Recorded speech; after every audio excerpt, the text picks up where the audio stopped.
Good evening, everyone. I'm Carter Sneed, Director of the DeNicola Center for Ethics and Culture and Professor of Law here at the University of Notre Dame. Given this fraught moment when we're all called upon to examine our individual and institutional consciences about the shameful injustice and consequences of racism, we at the DeNicola Center believe that an essential resource to draw upon in our own reflections and plan for moving forward together are the core principles anchoring a culture of life and civilization of love, namely radical hospitality, solidarity, and respect for the intrinsic equal dignity of every member of the human family, born and unborn. These are the principles that are generative of a commitment to fight alongside our brothers and sisters of color in their struggle for equality and justice.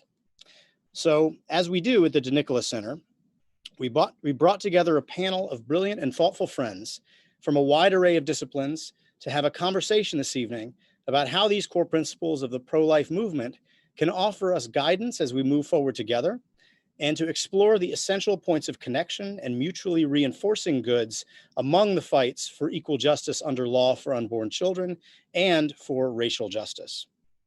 And we agreed that there's no better place to have this conversation than the University of Notre Dame, where we do not shy away from hard conversations, and we stand as a countercultural beacon that has long recognized and affirmed that a commitment to the dignity of every person entails protecting the most vulnerable, including the unborn child and those who suffer from invidious racial discrimination. This can readily be seen in the university's official statements. Just a few months ago, in a formal statement, the leadership of Notre Dame declared that our commitment to the equal dignity of all, quote, compel us institutionally and individually to combat the sin of racism and work to include all fully in our community. And 10 short years ago, the leadership reaffirmed that, quote, consistent with the teaching of the Catholic Church on such issues as abortion, research involving human embryos, euthanasia, the death penalty, and other related life issues, the University of Notre Dame recognizes and upholds the sanctity of human life from conception to natural death. So this synthesis of a culture of life and the quest for racial justice are encoded in our university's foundational documents and statements. As Notre Dame's principal locus of teaching, research, and public engagement on culture of life issues, we at the DeNicola Center for Ethics and Culture are proud to sponsor tonight's conversation.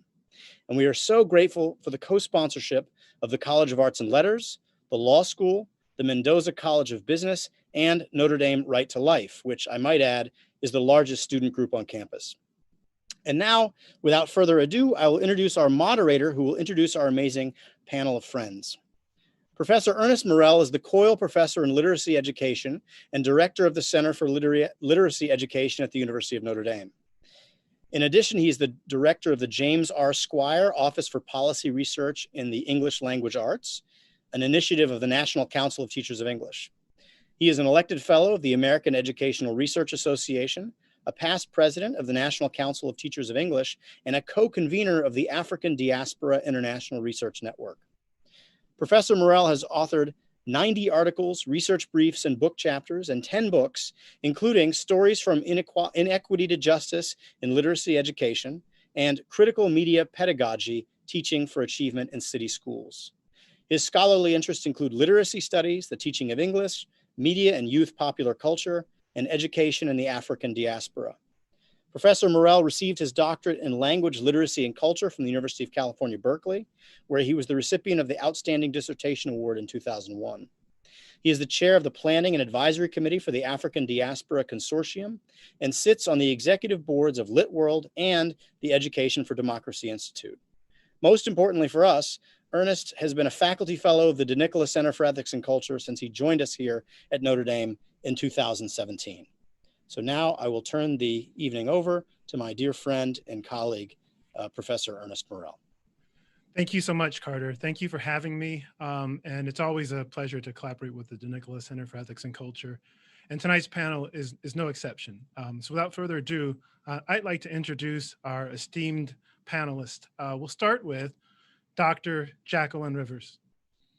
Jacqueline Rivers is a lecturer in sociology at Harvard University, and she's the executive director and senior fellow for social science and policy of the Seymour Institute for Black Church and Policy Studies. Welcome, Dr. Rivers. Thank you so much. It's a pleasure to be here. Thank you. Ben Watson is recently retired from a 16-year career in the NFL, where he won a Super Bowl ring as part of the 2005 New England Patriots. He is currently producing a documentary on abortion titled Divided Hearts of America, featuring Alveda King, Ben Carson, and other pro-life advocates. Thank you so much for being with us tonight, Mr. Watson. Thank you, Professor Morrell. And also, we have one person, Mr. Carter Sneed. Dr. Sneed is in there in the video as well, in the movie as well. So we do have some connections in the movie to Notre Dame, which we are very happy about. So it's an honor to be here with you all and talk about this very important topic. Thank you so much. Carter gets around for sure. Next, I'd like to introduce Senator Katrina Jackson.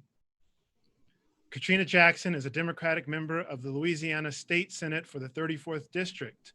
She has been a vocal defender of the defense of life at all stages and was the author of Louisiana House Bill 388, which was at the center of a Supreme Court decision on this term.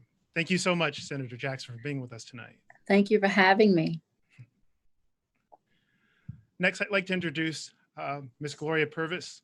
Gloria Purvis hosts the morning radio program Morning Glory on EWTN Global Catholic Radio.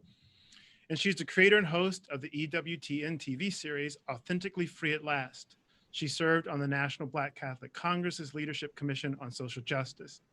Thank you so much for being with us here tonight, Ms. Purvis. Thank you for having me. And finally, and last but not least, my colleague, Dean Marcus Cole. G. Marcus Cole was appointed the 11th Dean of the Notre Dame Law School in 2019. In May 2020, Dean Cole published an op-ed titled, I Am George Floyd, Except I Can Breathe and I Can Do Something. Thank you so much for being with us tonight, Dean Cole. Thank you, Ernest, for having me. Great. So now that we've met all of our panelists, a little bit about the format, what we've asked each of the panelists to do is to take 2 or 3 minutes to respond to a general prompt. Essentially, why do you think it's important to talk about racism as a pro-life issue?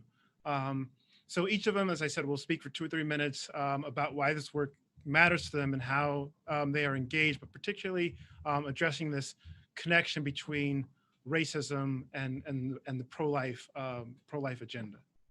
So we'll start with Dr. Rivers. Well, I'm really grateful to the DeNicola Center for bringing this panel together, because this is really such an important topic. In so many ways, this is important to me because in so many ways, the Black church and the Black community have not been deeply involved in the pro-life issue. And yet such high rates of abortion among Black women here in the United States. In 2015, 36% of all abortions nationwide were performed on African-American women. That is just so deeply troubling, especially given the fact that according to the Pew Research Center, African-Americans are so deeply religious. We are people who we pray more often, we believe in the existence of God, and yet here we have a situation where young Black women are engaged in abortion. In fact, in New York City for several years, the abortion rate was higher than the rate of live births. So this is really important to me for that reason, because there is this connection between abortion and not just race, but poverty. Because there was a study in 2000 that found that 27% of women having abortions were poor. And in addition to that, 31% were within 200% of the poverty line, even though only 30% of women of that reproductive age were at that level of poverty. So there's really this connection between poverty and abortion, and between race and abortion. And it seems clear that in fact, there's a link between the three, because the poverty rate among Black women is almost 3 times the rate among non-Hispanic white women. In 2001, it was 25% of Black women who were poor. So this is all rooted in institutional racism, the high levels of poverty among Black women. And issues such as slavery, the New Deal, redlining, and the institution of the GI Bill have really created barriers to wealth formation in the Black community, have created barriers to accessing good education, and therefore have also created gaps not just in wealth, but also in income. All of this is related to these high rates of abortion among Black women. This is why this is such an important issue to me, because the two are right now indivisibly connected.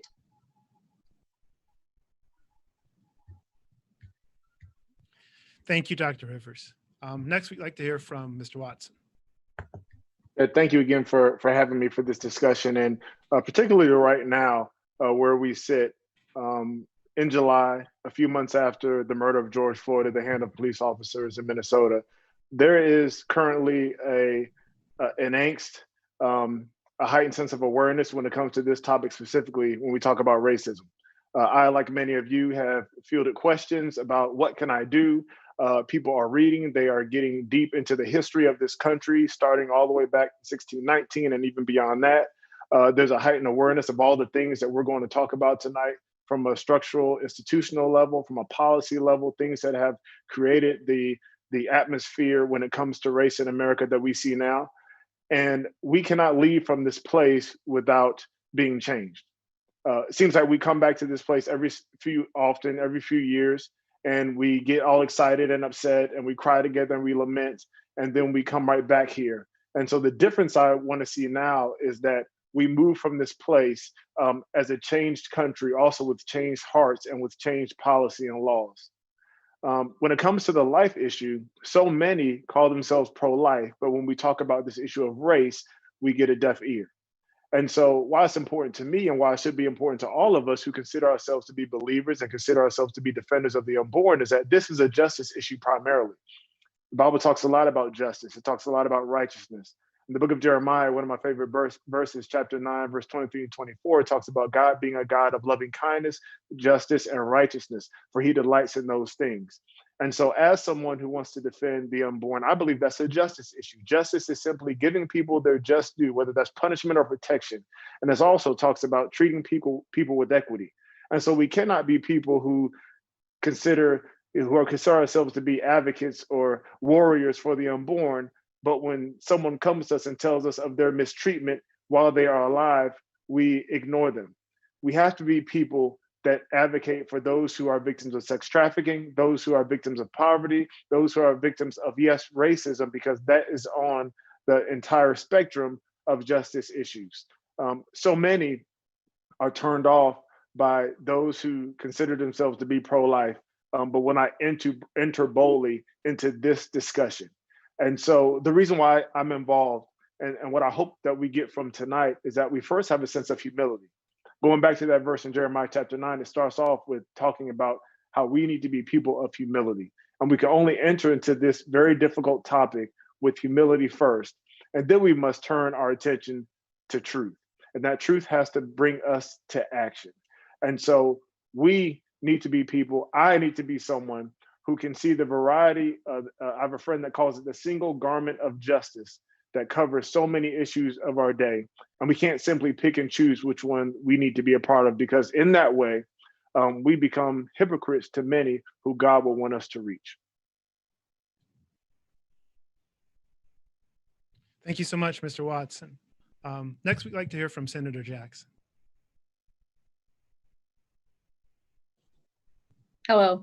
I concur wholeheartedly with what everyone is saying. At some point, in order to really, really deal and tackle with the issue of life, I've always said that I'm a whole life advocate, which means I care about life at every stage of life. And I've always said that in a sense of caring about life at every stage, that shouldn't be based or shouldn't be diminished based on someone's race or skin tone or their culture or their class or their socioeconomic background. Race is at the forefront of the life issue, and it should be. Some have selected to ignore it, thereby diminishing their advocacy for life. I truly believe that when you advocate for life, you advocate for all life, and that at any time, like Ben Watson said, that you see someone's life being diminished or devalued or because of race, that if you truly are a life advocate, if you truly hold life in its sanctity, if you believe that regardless in the womb or outside of the womb, a human deserves a chance to really progress. That's the entire life issue for me. And as we've gone around the country, as we've passed legislation in Louisiana, we have always looked at how it's going to apply and its application of the law and what that means and how the law will apply to all races. But at this moment, and at many moments in American history, we are seeing in the area of race, African Americans being disproportionately treated, disproportionately placed in economic situations. We are seeing African Americans once again having to fight against police brutality and not having their rightful seat at the table. And so if we're going to really truly advocate for life, we must advocate along this issue, and we must make sure that life matters for everyone and that we assert ourselves as advocates who truly believe that Black lives matter. Thank you so much, Senator Jackson. Next, we'll hear from Ms. Purvis. Well, I believe we have to talk about racism as a pro-life issue because pro-life issues deal with the human person. As a Catholic, I value life from conception until natural death. And it would be really a false witness to the gospel, in my opinion, if I were to be silent about racism. Every person is made in the image and likeness of God. And racism says that God's a liar and that not everybody is made in his image and likeness. And not everybody is worthy of dignity and respect. And I see that being the same kind of arguments used to justify treating the unborn as if they are not made in his image and likeness and worthy of dignity and respect. And so I believe as a Christian, that I have an obligation to not only not do what is evil, but to actually do what is good. And so to talk about racism in the area of being a pro-life matter, I believe will help Christians understand that this is an issue that has a gospel mandate, that we must be involved in it. And I also want to say that, frankly, racism is a sin and people go to hell for it. And we need to help people understand that this is a very serious issue, that when we fail our brothers and sisters, fail to love them as God has commanded, that we will have to answer for it. And so because people hear the term pro-life and it already has some visibility, to help them understand that racism is an issue of a pro-life concern, hopefully helps people understand the answer to injustice is not to be less pro-life, but to be more pro-life, more loving. God gave us the capacity to do so, and we should do it. And so that's why I believe that racism should be discussed in the area of a pro-life issue, because it is, and because it's a gospel mandate. Thank you so much, Ms. Purvis. And finally, we'll hear from Dean Cole. Thank you so much, Ernest, and thanks to the DeNicola Center for including me in this discussion. I want to participate in this discussion not as a legal expert or business law expert or an employment law expert. Instead, I want to participate as a person of prayer. As a Catholic, as a Christian, my wife and I, we prayed for 12 years to have children. It took us 12 years before God answered that prayer. And then after we had those children, we had 2 boys. After we had those children, we prayed over them every day. And as we sent them off to school, we would say a prayer over them every single day. And we told them that it's important to pray and to not just pray for your day, but also to pray for miracles. But it's just as important when you're praying for miracles to realize that you are an instrument of God. And that when you are praying for miracles, sometimes God wants you to do more than just pray for miracles. He wants you to be someone's miracle. And so we would tell our children as we sent them out the door, be someone's miracle today.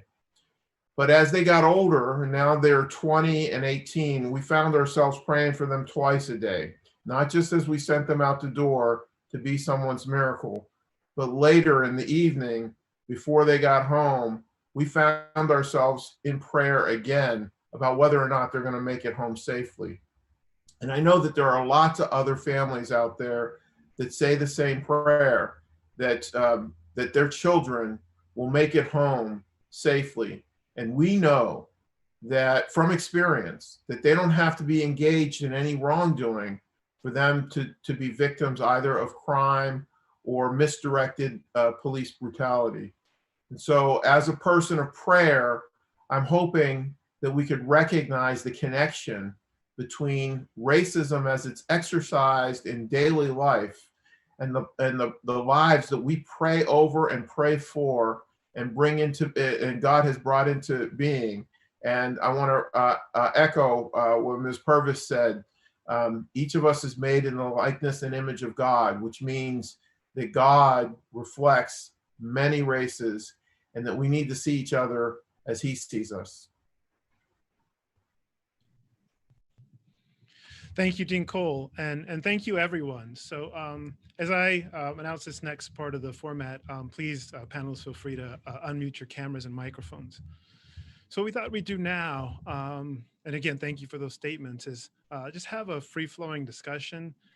We have a couple of questions that we've pre-formulated and shared with the panelists, but also there are questions being populated in the chat function, and we'll get to those as well. We'll start with some of the questions that we've talked about, and then maybe with 10 or 15 minutes to go in our segment here, we'll shift and bring some of those questions from the chat room. This first question is for all of you to consider. How do you see the connection in your own fields and experiences between your commitment that unborn children be protected in law and welcomed into life and your devotion to racial equality? And we can start anywhere. Anyone who wants to jump in.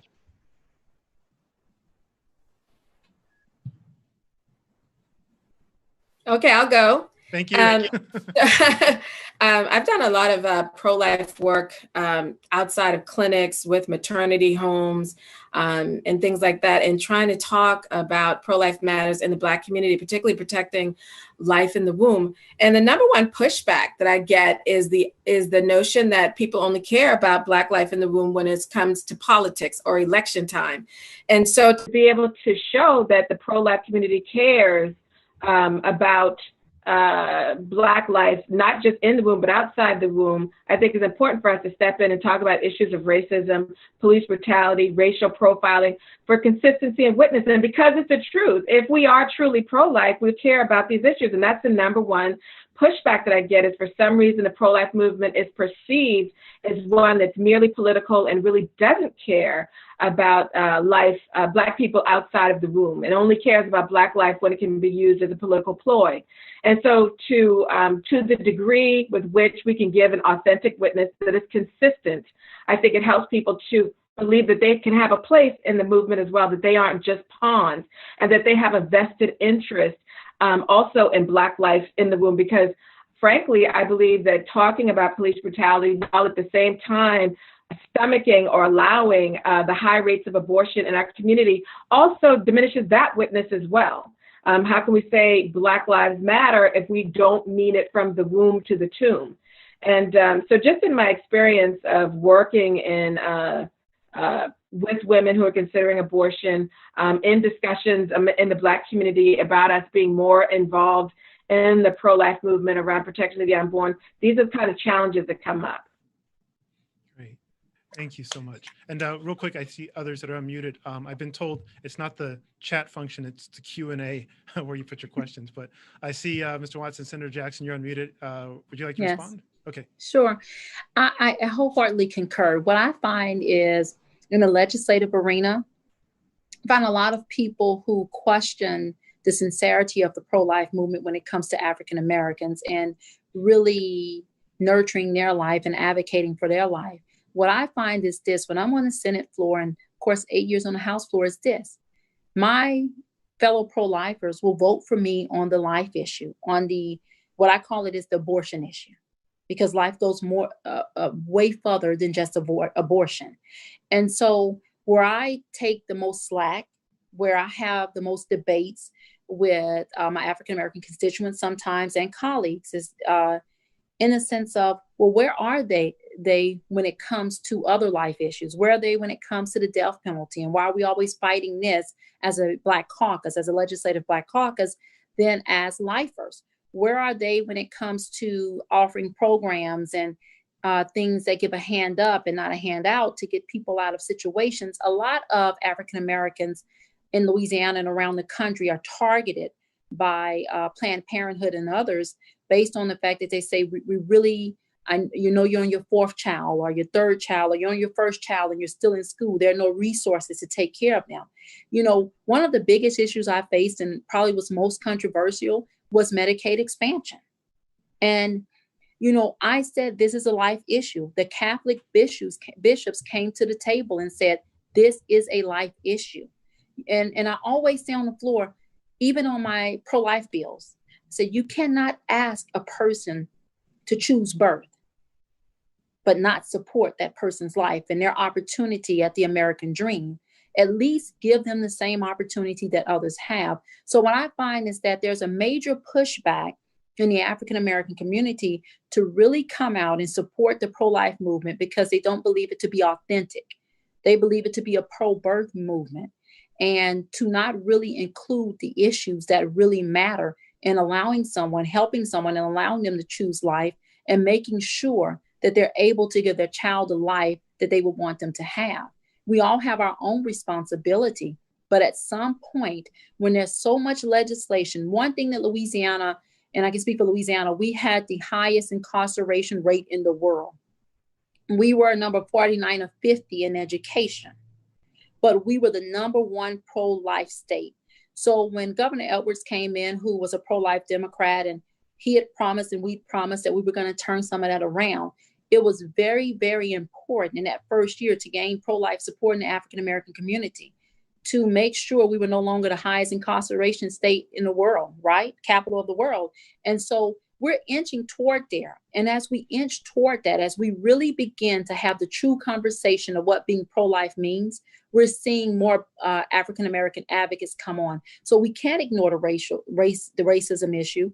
We can't act like things that are important to someone's life out of the womb as they're, matriculating through life is not important in the life movement and the life advocacy. And so that's what I found to be very difficult in my area of translating in the African-American community what life means and how it, stands against racism. Thank you. I'll just add to that and just say that I found that the terminology of pro-life has been problematic in the circles that I've been in the locker room for 16 years as a football player, but also in neighborhoods where I've grown up, or even in navigating some of the pro-life community when it comes to speaking at different pro-life functions. The term pro-life immediately brings about ideas of Republican versus Democrat, liberal, conservative. It brings a host of other issues that seem to be anti-Black. Whether that's true or not, that's beside the point. And so it's always important to emphasize the fact that pro-life, take it out of the political realm. Although we do vote on these types of things, we need to be able to take that out of that realm and be able to speak to the truth about what it really is and what it really means. Because I believe Dr. Rivers said it earlier, the Black community is overwhelmingly pro-life in the sense of for life against abortion. We are. But the term pro-life, coming along in the 80s with Reagan or wherever it kind of started in that area, has come to mean something totally different than what the essence of what it is, which is something that I believe many of us across ethnic lines all agree with. So that's important, that we strive to really identify that this isn't a political issue. It's not just about accepting everything with some political platform. It's about being able to pick and choose the things that actually do support life through its entirety. I would say the second thing that I've bumped up against a lot of times is ignorance. And I say ignorance not in a derogatory way, but a lot of people don't know the history of our country. We're all learning it. I think what we're facing right now in this season of life is an increased emphasis on finding out the truth. Is there really racism still going on? If racism were to disappear today, would all the inequities change? Would the wealth gap that's 10-1, would that automatically come together? No, it wouldn't. Would incarceration rates change? No, they wouldn't, because the censuses have already been there. And so when people are able to, this is Black, white, and different, are able to dig deep into our country's history and read and learn, then suddenly the picture clears up, the fog is lifted, and they can say, wow, this racism thing really is beyond simply a personal, I don't like you because, you know, your ethnicity is X. It becomes an issue of, wow, these things have happened continually over and over again, and there are ramifications for them. Now we can get people on board to say, okay, how do we fix these things? But first they have to understand that there's a problem and where those problems intentionally came from. Great, thank you. Can I pick up on that? Sure. I think what Ben Watson has just said is incredibly important. And I think it doesn't get emphasized enough that history is incredibly important to understanding racism today and also to understanding life issues today. Americans need to understand the history of racism, and they also need to understand the origins of the culture that we're in right now. Margaret Sanger came out of a eugenics movement that was focused on purifying the race, purifying the white race. And that meant that people who had disabilities, people who were not of the right ethnicity, those people needed to be eliminated. And so we need to understand that component of the history of racism, that the history of eugenics and the progressive era has given rise to these structures that are part of our culture today. And unless we face that, we're not being honest with the society that we're living in. We're not being honest with ourselves. The other thing that I would add is really picking up on what Senator Jackson said about the fact that the movement can really be seen as pro-birth instead of pro-life, because we're all for the baby until the baby pops out of the womb, and then how the mother feeds a child, clothes a child, access to high quality education, to a good standard of living, all of those things are irrelevant. And I do think that Ben is right. This is all extremely politically charged. It's so difficult, at least here in the Northeast, to find any Democrat who is pro-life. And increasingly, but on the other hand, as he also pointed out, it's assumed that you're Republican if in fact you are pro-life. This is really a golden opportunity for us to say to people who care about life, this is an issue which is deeply embedded in the issue of race. And this is an opportunity to demonstrate that you really care about life, not just about birth, and to bring in an entire community of people who stood on the sidelines because of the perception that the pro-life movement was largely racist. So I think that this is just a very important moment and an important conversation. Great, thank you all. And there are a lot of questions coming in the Q&A about this distinction between pro-life and pro-birth. But before we go there, I want to ask a follow-up question. So almost everyone in their comments spoke to how it's important to get those who are focused on pro-life to be focused on anti-racism. What about the flip side? I mean, what is it that you're doing in your work or that you're seeing to convince those who are against racial injustice of the importance of connecting to the pro-life movement? Well, I think actually that Senator Jackson began to speak to this, that, or perhaps it was Ms. Purvis, that it's so important to say, if Black life matters, then it matters in the womb. That Black babies, Black lives don't just matter, they certainly do matter when there's a white police officer with his knee on the neck of a Black man. Black life matters then. But it also matters when it's a baby in the womb. And so this is also a moment for us to say to people who are concerned about life, you can't just be concerned about, if we really tell the truth, a relatively small number of Black men who are dying at the hands of police officers and be unconcerned about tens of thousands of Black babies who are dying every year. So I think that the argument has to be made in both directions. Great, thank you, Dr. And I wholeheartedly agree with that. I remember in my second year serving, I was called out on the mic for being an African-American Democratic woman who was supporting life. And they said, shame on you. And I said, shame on you, because more Black babies die in the womb every year than from any sickness, illness, murder, or crime combined. For if you take every reason that African Americans die every year and combine it, more African Americans die by the hands of abortionists than by anything else. And so what I've said to them is this: if you truly care about the African American community, you have to recognize this is modern day genocide of the African American community, period. And that we are slowly becoming the minority of the minority at the hand of abortionists. At the thing that we promote, we're becoming the minority of the minority. And so that translates into a lot of different sectors. If I'm going to a voter rights rally, I talk about how we are truly diluting our own voter power, our voting power, by perpetuating modern day genocide and by supporting it. And so if I'm in an area of education, I talk to people, being a former educator, about how you don't know what the child that you're aborting in the African American community will grow up and be.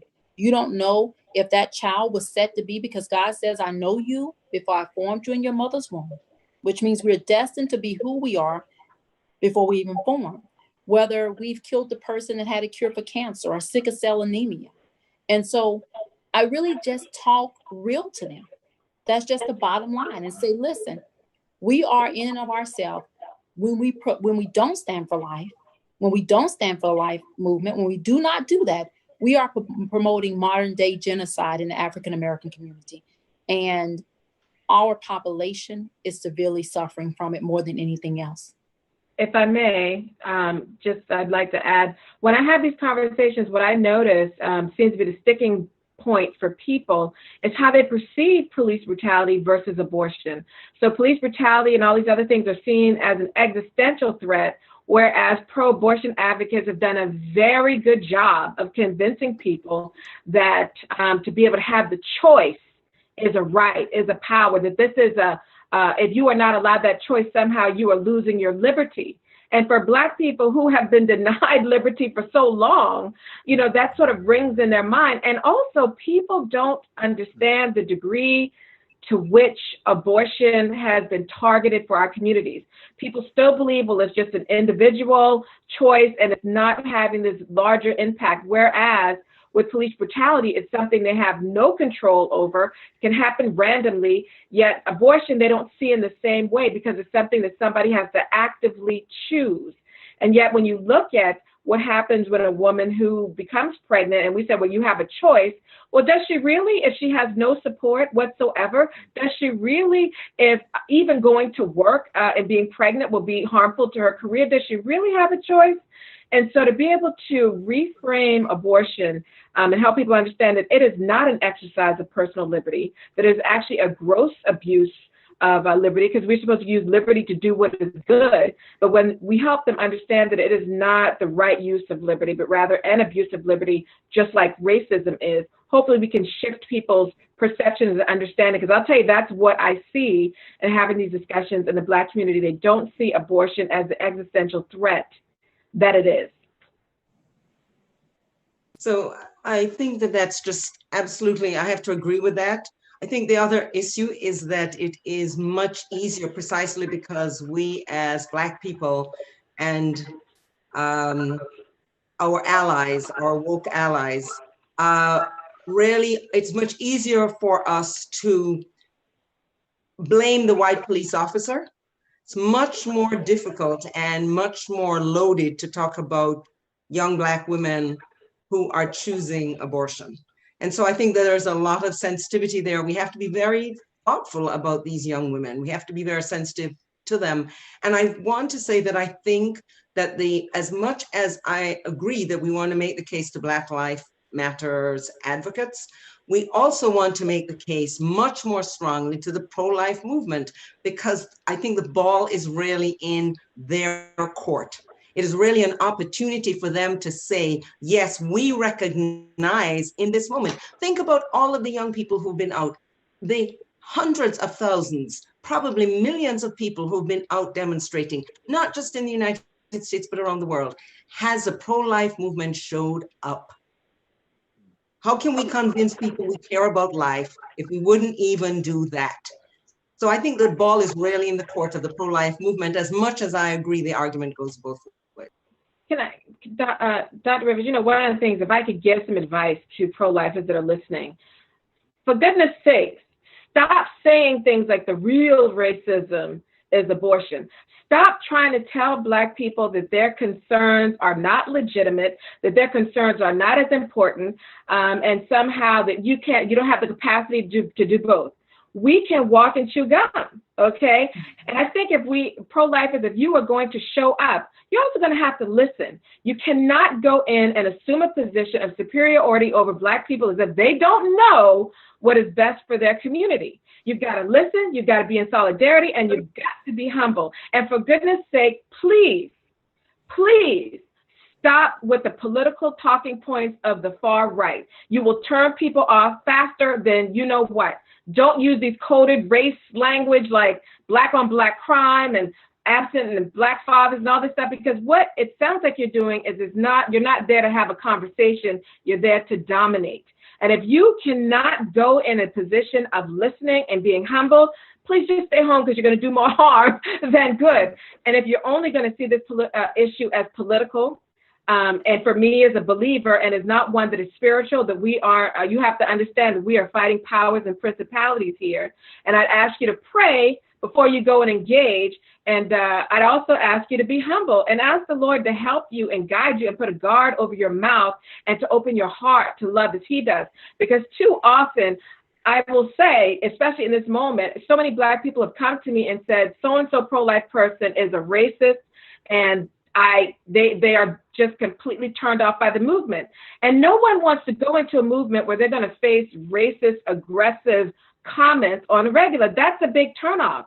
I had that experience taking Black people down to the March for Life, and somebody walked up to us and said something so racially insensitive. They looked at me like, sister, we ain't never coming here again. So please, please, pro-life white people, learn how to listen, learn how to be humble, and stop trying to dictate to Black people how they should vote, what should be their number one issue, or that somehow you know better than they do about what real racism is. Do not do that.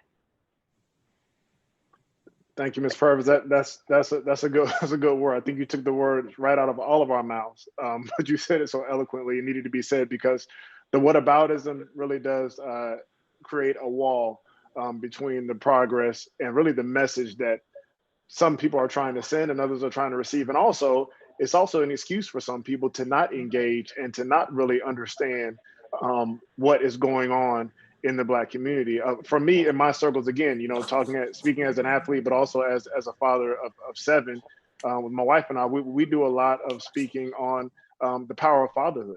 And when it comes to the abortion issue in general, no matter who's getting the abortion, whether they be wealthy or not, or poor, or whatever the ethnicity may be, fathers play a critical role. And so, the question, kind of go back to the question about what are we doing in our circles, challenging young men, older men, middle-aged men, when it comes to being fathers, whether you are married, unmarried, or whatever it may be. Statistics show that women are more likely to go to abortion clinics if their relationship is in flux, and if they don't have a partner there that is willing and able to stand beside them from an emotional, physical, spiritual, and economic standpoint. And so as men, we need to challenge other men. Not that we do it perfectly, but we need to challenge manhood. And in many respects, that has to come from another man, to challenge another man. But for many of us, we are too worried about being hypocritical, or maybe we've had some missteps in the past, is what I found a lot of times. Sometimes guys just feel like, I messed it up before. Well, you know what? You can do it right this time. Just because you didn't have doesn't mean you can't do. It means that the power of God may have to transform. You may have to learn some certain things about being a father. But we need you, men. And not only do we need you, but you have what it takes. God has put in you. I've had this conversation many times in an NFL locker room. God has put in you. You have what it takes to be the man, to be the father that you were called to be. You won't do it perfectly. But when we're talking about pro-life, and we're talking about the womb, and we're talking about the women that are carrying these children, you have to step into your role, especially if you had a role in creating the baby that is in her womb. Thank you. Thank you all for those responses. I'm trying to read. I don't know if you're looking at all the questions that are coming in. I had a bunch of questions, but I think we're going to go to the questions that folks are asking, because this is where the conversation's at.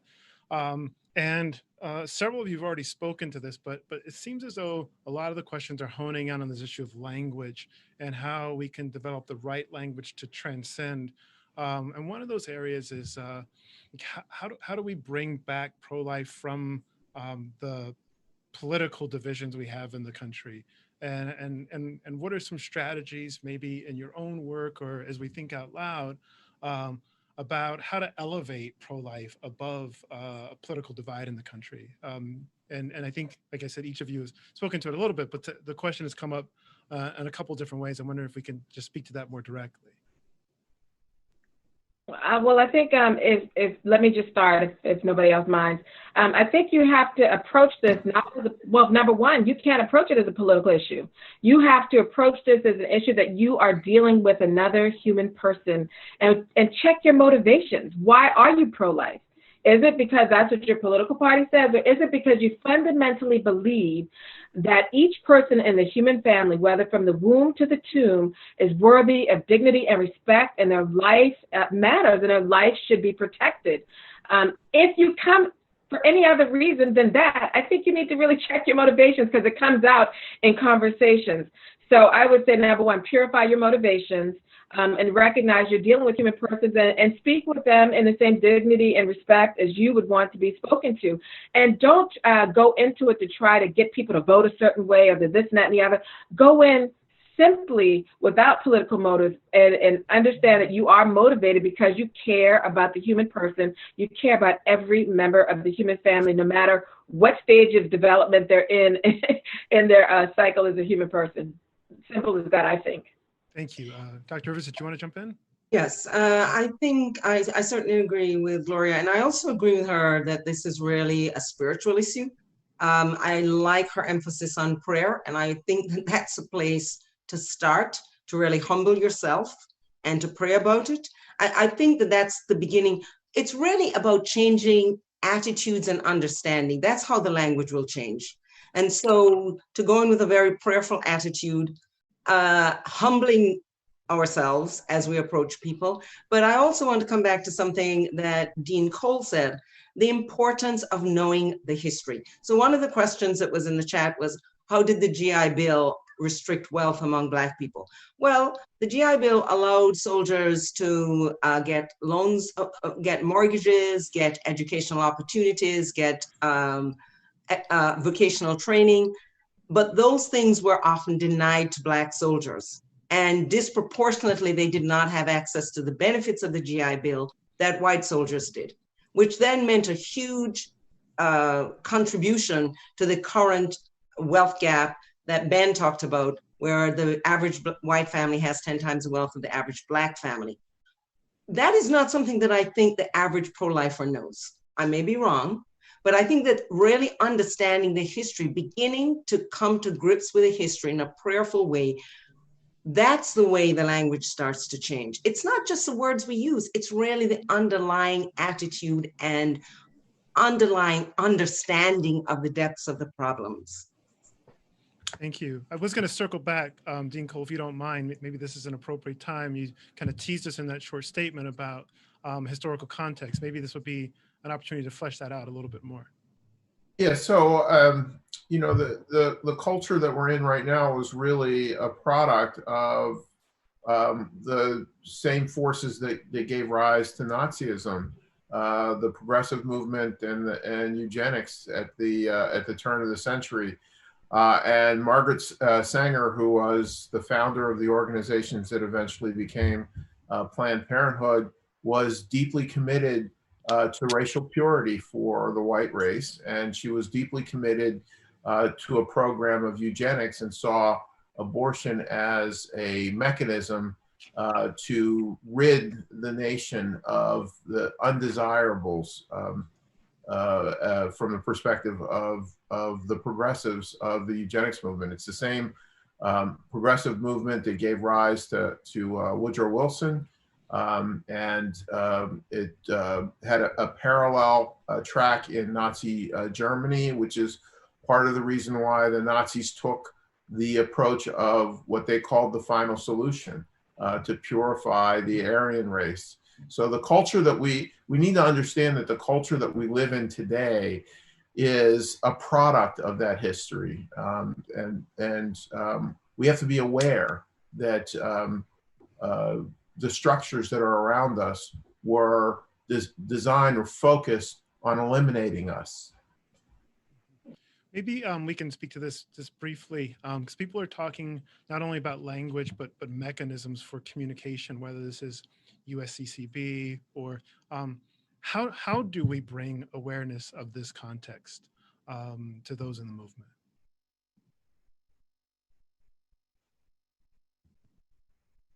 Well, when I talk about it, I remind people that the moment this country decided that Black people were not human and could be enslaved all for profit was the beginning of our cooperation with evil, and that it still has, from a spiritual sense, we haven't really dealt with that evil, and so it permeates and ruins a lot of things in our country, and so we're dealing with that legacy today because we never slayed the demon the first time, frankly.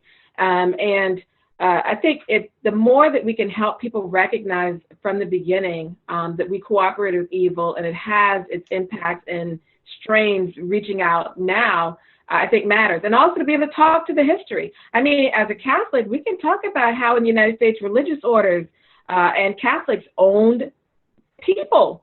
Even though it's contrary to our belief in the gospel, we owned people. We also can talk about the fact that Black men weren't seen as suitable to the priesthood. We have to talk about our particular histories and how people understand it. The scholarship is there. It's just not taught. And so I would like to see, frankly, in Catholic schools that they would teach more of this history about what the church, how the church cooperated and did not defend in certain ways that they should have, even though the popes had written clear statements against slavery.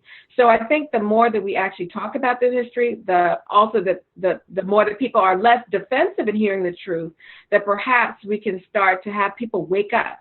But they've got to have the heart to want to hear it. And I think if people actually pray and ask the Lord to help show them the brokenness, that he will do that because he wants us to grow in holiness too. He wants us to slay this demon as well.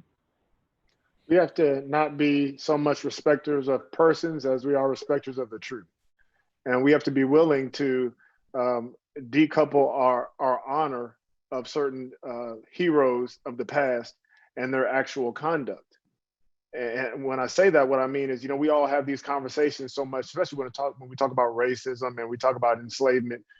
We hear these conversations about the founding fathers, and there's an unwillingness there to identify their faults. We can still identify someone's faults and hold them accountable for that while still honoring the great things that they did.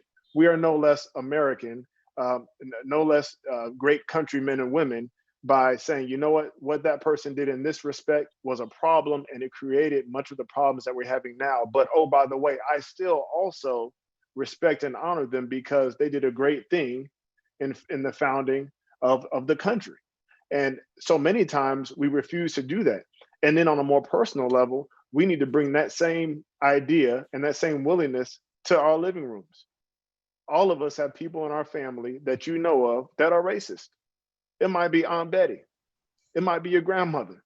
It might be your sister or your mom. Are you willing to say to her or to him, what you're saying and what you're doing is incorrect in this area? I still love you. I'm not turning my back on you, but you need to stop because you're propagating an idea, an ideology that is wrong. And our children and their children are going to inherit it from you. I need to hold you accountable. So it starts with accountability first with the people closest to us where it's the toughest. And then we have to be able to decouple patriotism from the truth about our country's inception and our country's founding. I agree. Sorry, go ahead, Senator. I'm sorry, I apologize. I agree. Let me tell you what I find to be one of the major hurdles in dealing with this is that as Christians, sometimes, especially in the legislative arena where I operate a lot in, is that we cherry pick how we legislate as Christians. What I mean is that we'll holistically agree that the pro-life, the pro-birth issue is a Christian issue. But then I see a lot of people legislating past that based on their party. Like, for instance, for me, if I solely legislated based on my party, right, I would never have stood up in the pro-life movement. So I think what we have to have is real questions, real conversations about what being a Christian, what does it mean to be a Christian and an advocate? And stop cherry picking what the Bible says. You know, a lot of people will say, well, I didn't vote for that because I believe that's the church place to help people. But the Bible says that the government will be on his shoulder. God never gave us an arena one over the other where we helped people. And so a lot of times when, and this too, a lot of times when we're promoting legislation that we believe that we know goes right in line with the life issue, they go to their parties. And so I don't think you can cherry pick when you're going to follow God and when you're not. Either you're his advocate holistically or you're not. Not saying that we don't make mistakes, but I think I know that is where we're having a major misinterpretation. Also, I think we have to be real about this.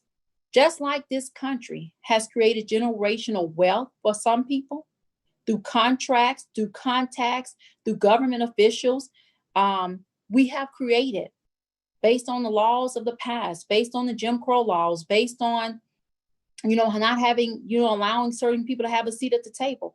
We have created generational poverty.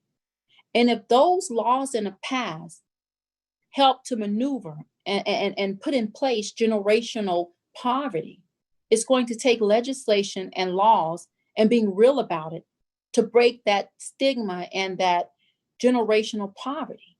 But we're not willing to do that now as Christians. I am. I think everyone on this panel is. But that was birthed out of racism. But now the laws are gone. Jim Crow laws are off the book. But so many people have found new ways to create classism and make sure that some stay in poverty while others don't. And as soon as you talk about disadvantaged business enterprises, as soon as you talk about giving someone their fair seat at the table, people begin to say, oh, that's not needed. Oh, we reversed that with the 1965 Civil Rights Act. But you know what people are ignoring? The Supreme Court just took the teeth out of the 1965 Civil Rights Act. And for the first time in redistricting, states have been able to redistrict away minority seats. States have been able to redistrict away people's seat at the table, thereby further perpetuating this generational poverty. But why is that not a life issue? So I don't think you can cherry pick. And I think whatever you did to create racial injustice, whatever you did to create the stigma of generational poverty, you have to be as aggressive as making sure there's protections in law that it doesn't happen again. And what I'm seeing in America, even at the national level, is we're becoming more of a pro-life nation. Louisiana is the #1 pro-life state. But we're always itching back the clock on laws that set in place mechanisms for turning around the wrong that was done. And so I think that we have to have real conversations about that. And like Mr. Watson said, those conversations don't mean that we're bad people. Those conversations don't mean that the things that happened in the past are attributed to us. I'm not a perfect person. This is where humility plays a big role. I heard someone talk about humility, that when you can admit you did something wrong, but it doesn't make you a bad person.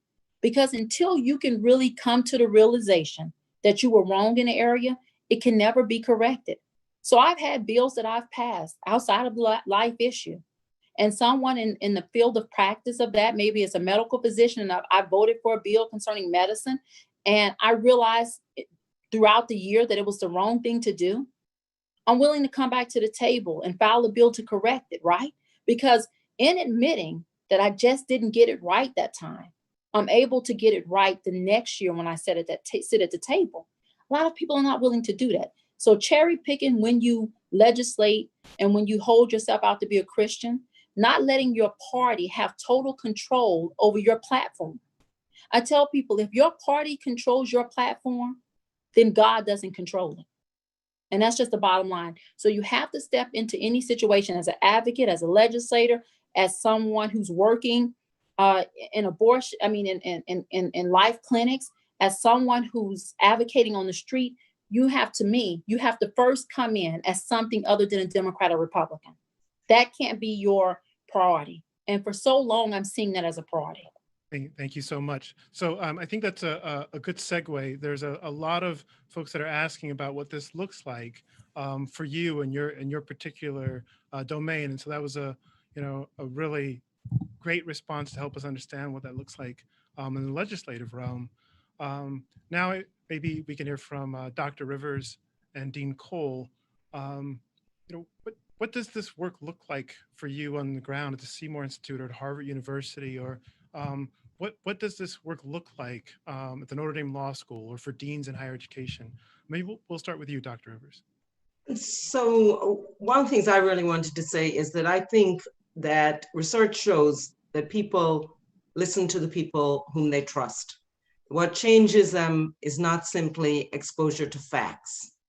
So just to add a little more to the history, the New Deal did a great deal for Black people, but it also disadvantaged them, because the only way that the New Deal could be passed getting the support of Southern Democrats was that the two industries in which Blacks were most employed, that is, as domestics and as agricultural laborers, were left out of the New Deal, so that they were excluded from Social Security and from unemployment benefits precisely for racist reasons, for racialized reasons.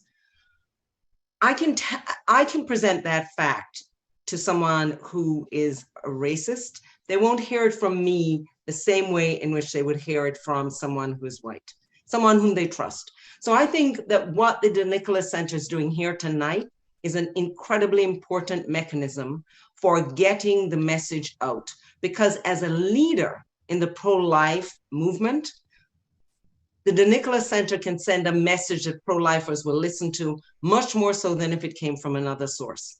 So to me, that's a really important mechanism, that it has to be the people who are leading in the movement who begin to take this message about the connection between life and racism. Yeah, so I agree with that. And in my sphere, I'm a university administrator, I'm a professor, educator. Universities have been contributing to human flourishing for 800 years, and they've been doing research and scholarship and teaching very well for 800 years.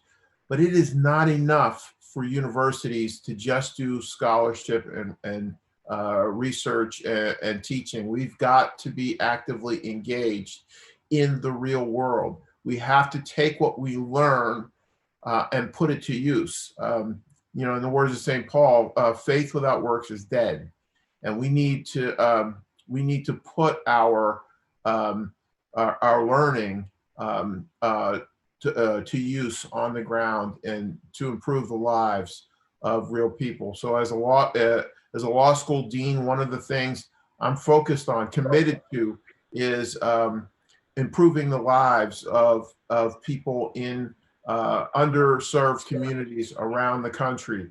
At Notre Dame Law School, we have a motto that we are training a different kind of lawyer. And I really believe that. I believe that we're focused on training lawyers who are not just good lawyers, but lawyers for good. Lawyers who want to take their training and go out into the world and serve communities. This doesn't mean that they all have to be public interest lawyers, but this does mean that they have to have a higher aspiration than simply making money or simply concluding deals. They have to be focused on improving society. That means going out into the world. Some of them are going to be civil rights lawyers, some of them are going to be corporate lawyers, but at the end of the day, Notre Dame lawyers will be lawyers who are focused on making the world a better place, whether that's exactly what they do with their workday, or in their involvement in their communities, or to what Ben Watson was saying about being a father, being a real father, and communicating what it's like to be a father or mother in their communities and being the glue that holds our communities together. So there's lots that we can do as university administrators, as professors, but it has to mean that we have to be doing things in the real world and touch people's lives for good. So I didn't actually answer the part of the question about what the work looks like. So I wanted to just say quickly that one aspect of our work has been trying to defend life, not just here in the United States, but also in the Caribbean, because there really is an impetus to export this culture of death, not just around the world, especially to places in Africa and the Caribbean, where there's a strong belief in God and a strong belief in defense of life. And so we had the opportunity to be in Kingston, Jamaica, and rallying with people against the effort to change the laws there. So the fight is not just local, it's also international. Great, thank you. We had a similar set of questions about the work in the media or being public figures. So as very public figures, Ms. Purvis and Mr. Watson, maybe you could respond to some of the initiatives that you're doing, how you're using your particular position as someone who's in the media or someone who's in sports and entertainment to communicate about these issues. Ben, do you want to go first? Sure, I will. And by the way, Dr. Rivers, I'd love to go with you to Kingston next time. Let's take this show on the road. For me, as an athlete, but also kind of delving into film, like we talked about before, it's about influencing the influencers, really. I mean, we look at the power of sport and the fact that the NFL, the NBA, Major League Baseball, these are multi-billion-dollar industries. People can't wait for these seasons to start. People listen to every single word that many of these athletes say, whether they be good or bad. And so in my sphere and in my experience, it's been about challenging those who consider life to be an important issue. Now, they have to realize also that there's going to be a risk. You know, Jesus talks about taking up your cross and following me. You are going to be persecuted specifically if you have this lens and you have this stance because it is not popular in mainstream media. And so you're going to be looked at oddly, but also many people will follow you. And what my experience has been is that whenever I've spoken out about the issue of life, there are many people, thousands, who appreciate someone speaking out and speaking their language, speaking for the unborn. But it definitely is a risk. And so I always encourage, whether it's social media, whether you're doing film, whether you're doing commercials, whether you're in your locker room, to speak out. There are multiple opportunities. There have been opportunities where I've had interviews before, and you can steer those conversations toward the issues that are important to you, specifically when it comes to this idea of social justice. I mean, right now, you look across the board at different athletes, and many have created social justice organizations. They've created funds to help fund certain grassroots organizations. But at the same time, I'm always particular when I use the term social justice. I like to say justice. Now, not that social justice isn't real, and it isn't something we need to advocate for. But when we're able to strip off the justice part, the social part, and get down to simply what it is, justice, I can then challenge others to see other justice issues, to see the importance of other justice issues. And going back to my introduction, when I talked about trafficking and the like, I'm a part of an organization that has a lot of pro athletes that do a lot when it comes to rescuing survivors of human trafficking, sex trafficking. We support those organizations with our dollars. We go on visits. I've actually, been places where I've been able to support the restoration efforts of children who are brought out of the global sex trade. That's a justice issue. And so when I term that justice issue, I'm then able to turn to the men and women who are advocating against racism, and rightly so, and then say, that's injustice, so is this. This is injustice. And by drawing the line there, I'm able to challenge them. Now, whether they agree or not, because again, it goes back to being a political issue, which is the stumbling block for so many, just by that change in terminology, and by saying, hey, we're about defending the vulnerable, being a voice for the voiceless. Yes, we are. Well, here's some more human beings who are voiceless. How can we advocate for them as well? I would say in my role, because I'm in Catholic media a lot, I've done also secular media as well. And by the way, Ben, I'm in your movie. I was interviewed for that. If they don't cut me out of it. Hey, I said we literally have Dr. Cole, you're the only one up here in the panelists that has we sat down with Dr. Katrina Rivers, Gloria, Senator Jackson. You gotta get a camera on me. You and Professor Morrell, you're the only ones that we didn't get. So maybe on round 2, we're gonna get you in Divided Hearts of America round 2. All right. So I would say if in the media, I didn't get into media because it was something I wanted to do. It was something that I really believe that God called me to do. I had no designs on being in media, but I am okay being made a fool of for Jesus. And I'm going to go forward and I'm going to speak the truth, even if it means I won't get invited back, even if it means I'm going to lose speaking engagements, because I'm not there to become famous. I'm there to serve Jesus Christ. And if you go into media understanding that and being willing to follow him and speak the truth, you may not be popular, but what you can be is faithful. So I use my role to also give commentary on things. So for example, when the people were lamenting that Aunt Jemima was being taken off the syrup, container, I help explain to them about how that image of Aunt Jemima further perpetuated stereotypes about Black women being always available and subservient to white people, and that it was really a racist trope. And to the degree with which that could be thrown aside and discarded in favor of a truth about the human person, telling the truth about Black women, we as people of faith, we as pro-lifers, we as people who understand the dignity of the human person should be cheering that.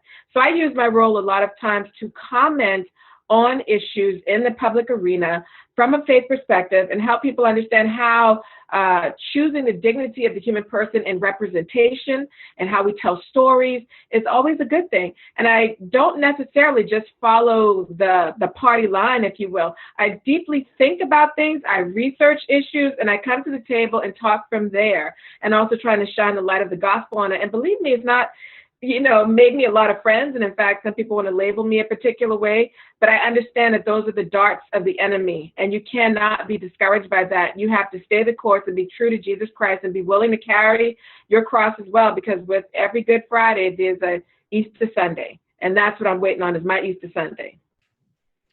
Thank you all. So we have about 10 minutes and there are a ton of questions. So I will try, we'll see if we can get to as many as possible and try to get a couple of responses for each one. So pardon me, I'm trying to read and talk at the same time. So there's a question about what literature would you recommend to help unpack our history? So there were a lot of people referred to kind of need to be made aware of this or made aware of that. So maybe that's a quick one. People can just talk about like some recommended reading. Yeah, one of my favorites is Ira Katznelson, When Affirmative Action Was White. A very provocative title and a great book. There is a new book out in 2020 on reparations, From Here to Equality. I also recommend that highly. And there's a book on Black banking, The Color of Money. So those are 3 good ones to start with, because it's really important to recognize that the wealth inequality, interracial wealth inequality, does not just stem from slavery. And that's what Katznelson speaks to, that it really is a long-term issue, that it was going on well into the 20th century. Thank you. Maybe one more person wants to respond to that? Yeah, I would say I've heard a lot of people respond to me when they have read Grant by Ron Chernow. They start to see how much opposition was put up to the Black freedmen. So I would suggest reading Grant by Ron Chernow. Slavery by Another Name is also a good book because it helps people understand what happened after abolition up until, I think, World War I. They can see the efforts that were made to criminalize the Black population, the efforts that were made to basically disenfranchise us. And also, I would say they can also watch PBS's series, Eyes on the Prize. It gives a good history of the Civil Rights Movement and the visual impact of seeing how abused Black people were, and to see how people purposely talked and did things to undercut Black progress. Anything you can get your hands on regarding the Tulsa race riots, I know there was a film made about it. It's really eye-opening when you see the cooperation of the government authorities with basically bombing Black Wall Street, which was a very wealthy, successful Black community. So when you start to open your eyes and see these things, the history is out there. There are many things that could be read. Those would be a few things that I would suggest. And also the African Americans, I think by Professor Gates, I believe is also on PBS, because you have to see some of our wonderfulness too, not just the bad things that happen, but some of our wonderfulness too. There's another book called The Color of Law by Richard Rostein that is really opened my eyes to a lot of what Dr. Rivers was talking about. We talk about policy that was enacted really in a way that was discriminatory, that has led to the wealth gap. Talks about things like redlining. The list goes on, how we have residential segregation. A lot of people think that we live in the certain neighborhoods we live in simply because Black people want to live by Black people and white people want to live by white people, but that is not the case. It was systematically done on purpose. And that legacy is still here today. The other thing I think to add to the list of media, so that people who might want to watch documentaries, 13th is an excellent documentary on mass incarceration. And Professor Henry Louis Gates also has a very powerful series on Reconstruction, Stony the Road. There's a book that accompanies that as well. And that really outlines that moment in the sun when Black people hoped with the abolition of slavery that there really would be equality. And it was a very hopeful time when there were actually Black representatives in Congress. And the story of how it was deliberately undone is very powerful. Great, thank you so much. There are a couple of questions that kind of lean back to something you just said, Ben, about policy. And I know that Dean Cole and Senator Jackson, yourself, talked a little bit about how racism makes its way into policy. I'll try to pull a couple of these together, but one of the questions is what are some sensible policies to support more two-parent families and homes, and to tackle the fatherlessness issue that each of you spoke about?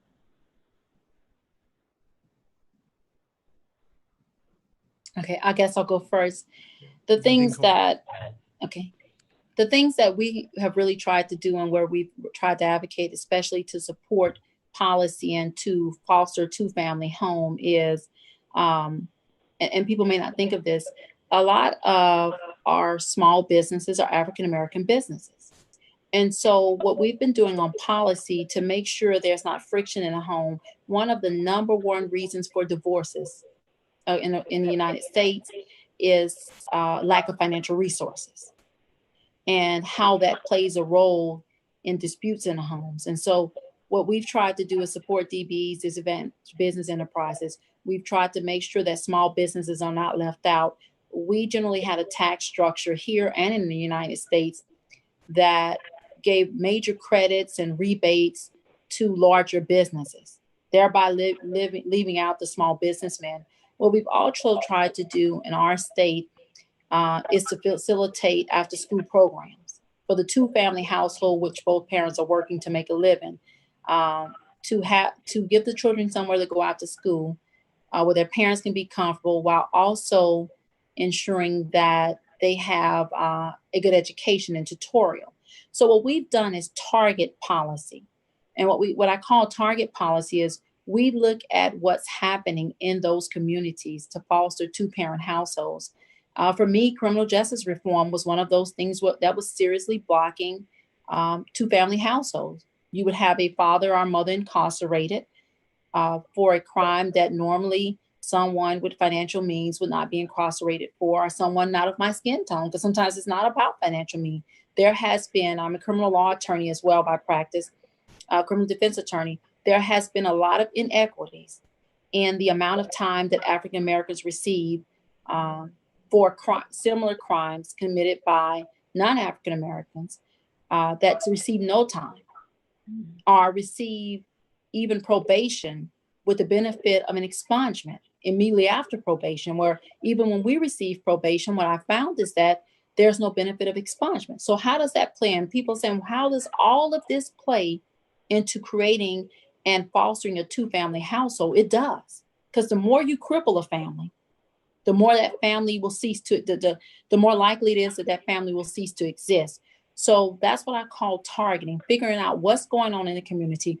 Why is there a lack of two-family households? Why is it dwindling? Because let me tell you, before all these laws, before all of these injustices, honestly, the African-American family unit was extremely strong. And we all know that. But through systematic racism, it has been torn down. And so rebuilding that has to be done with targeted policy that really addresses the issues. Thank you so much. So I want to echo what Senator Jackson just said. There's been a tremendous escalation in incarceration of African Americans over just the last 10 years. And a number of cases involving completely actually innocent people being sent to prison is the focus of the new exoneration clinic at Notre Dame, but also wrongful conviction clinics at other law schools. But we've seen a geometric increase in the number of African Americans who have been incarcerated in this country just since 2010, taking parents out of households.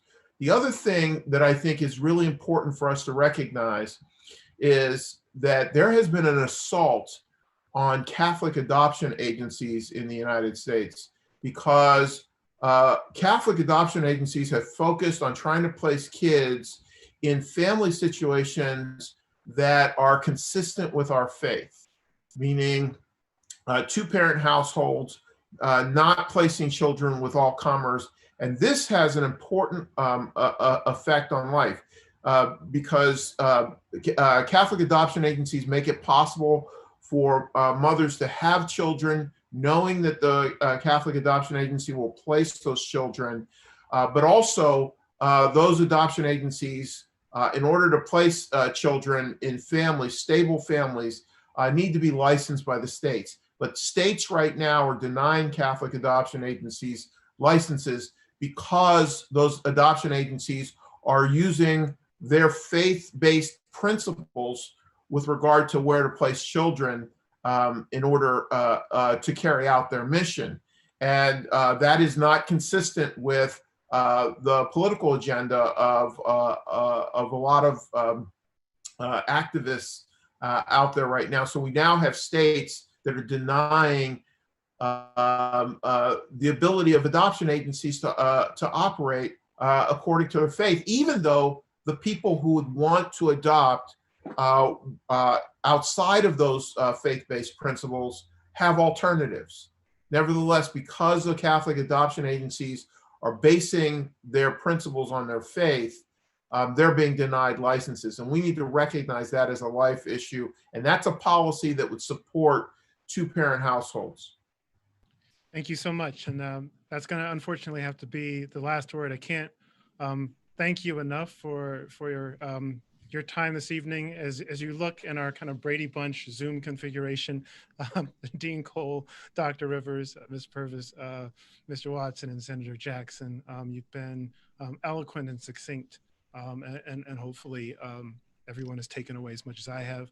So with that, and with a minute to spare, Mr. Sneed, we will turn it back over to Carter. Thank you again to all the panelists and everyone who tuned in tonight. Thank you, Ernest, and thanks to all the panelists. It's just been an extraordinary evening. The level of the conversation was so compelling, the insight so incisive, the heart, and the really as challenging as a conversation was, and it was a very challenging conversation in the very best sense.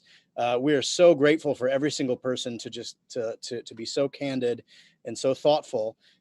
This is really, in my opinion, this is Notre Dame at its best. This is the DeNicola Center at its best. We're so grateful to all of you, every single one of you. And we should also mention our wonderful colleagues in ND Studios, our own staff, Ken Hellenius and Petra Farrell, our Culture of Life program manager, our entire staff, which I've said many times before, and I'll continue to say it until I can't speak anymore, is the most incandescent and extraordinary staff in the history of staffs in the known world and any other world that is unknown.